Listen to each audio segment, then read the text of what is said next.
All right, everybody, continuing our work in chapter 14, focusing on thought groups. Exercise 6 is asking you to match each thought group and then practice pronouncing the sentences by using pauses and intonation to mark each thought group. So, first step is to match thought groups that make sense, right? The sentence starter for numbers 1 through 5.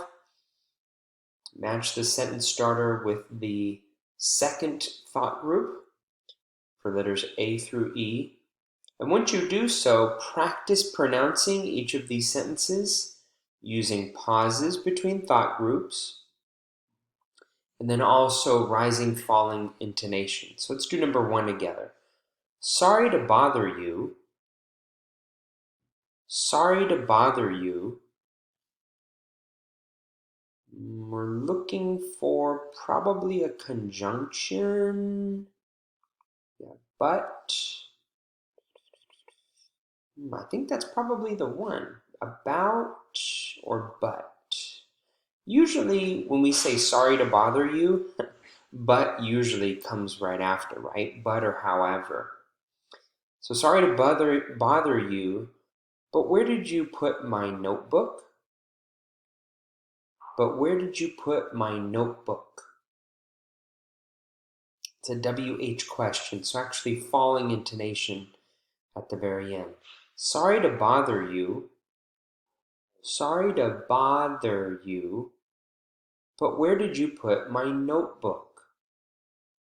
But where did you put my notebook? So we have a pause because we have a comma here, right? Pause between these two thought groups. And then notebook is our focus word, and that's at the very end of the question, but this is a WH question. So you want to have falling intonation here at the very end. Falling intonation at the very end of each thought group. Sorry to bother you, but where did you put my notebook? Let's do number 2 together. As far as I know,